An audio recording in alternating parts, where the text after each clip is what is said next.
हम वही हैं जो हमारे विचारों ने हमें बनाया है।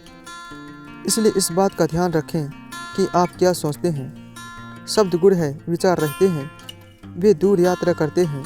मनुष्य को परमात्मा को जानकर दिव्य बनाना है।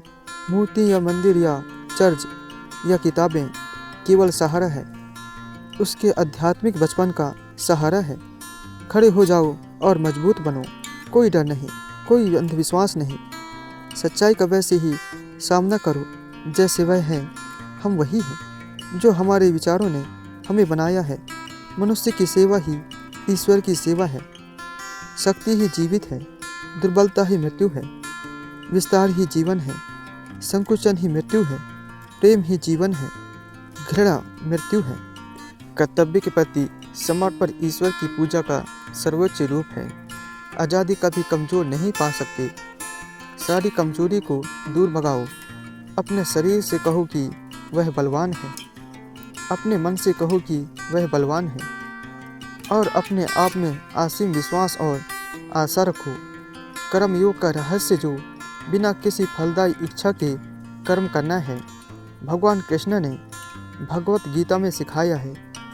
यदि आप समुद्र पार करना चाहते हैं तो आपके पास लोहे की इच्छा होनी चाहिए। आपको इतना मजबूत होना चाहिए कि आप पहाड़ों को भेद सकें। मेरे बच्चे, मैं जो चाहता हूँ वह लोहे की मांसपेशियाँ और स्टील की नसें हैं, जिसके अंदर उसी सामग्री का दिमाग रहता है जिससे वज्र बनाया जाता है। विचार जीवित चीज़ें हैं, वे दूर की यात्रा करते हैं। कायर कभी जीत नहीं पाते। अगर हम उम्मीद करते हैं कि वे हमारे सामने से भाग जाएंगे तो हमें डर और मुसीबतों और अज्ञानता से लड़ना होगा। पवित्रता, दृढ़ता और ऊर्जा, ये तीन मुझे चाहिए। केवल संगीत ही आपको सर्वोच्च तक ले जा सकता है। साधक का मौन प्रार्थना का सबसे ऊंचा रूप है। मैं अपने भाग्य के लिए जिम्मेदार हूँ। मैं अपने लिए अच्छाई लाने वाला हूँ, मैं बुराई को लाने वाला हूँ। मैं शुद्ध और धन्य हूँ।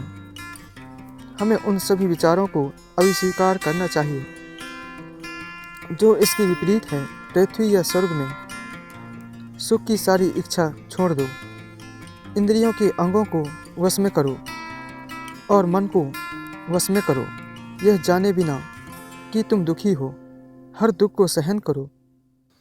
आध्यात्मिक स्वतंत्रता के अलावा और कुछ नहीं सोचो। ताकत और मर्दानगी सद्गुण है, दुर्बलता और कायरता पाप है। अदम्य ऊर्जा के साथ काम करने के लिए क्या डर? कौन इतना शक्तिशाली है कि आपको विफल कर सके? यदि आप शुद्ध और ईमानदार हैं तो सब कुछ ठीक हो जाएगा। हम चाहते हैं कि आप जैसे सैकड़ों लोग समाज में नई जान फूकें और जहाँ भी जाएं उनमें जोश भर दें। कुछ दिल से भरें। ईमानदार और ऊर्जावान पुरुष और महिलाएं एक साल में, एक सदी में भीड़ की तुलना में अधिक कर सकते हैं। दूसरे के लिए किया गया छोटा सा काम भी भीतर की शक्ति को जगा देता है। दूसरे को जरा से भी भला सोचकर भी हृदय में सिंह की शक्ति का संचार धीरे धीरे होता है। मनुष्य ईश्वर के समान बन सकता है और पूरे ब्रह्मांड पर नियंत्रण प्राप्त कर सकता है यदि वह अपने आत्म चेतना के केंद्र को असीम रूप से बढ़ाता है। विवाह और सेक्स और पैसा ही जीवित शैतान है।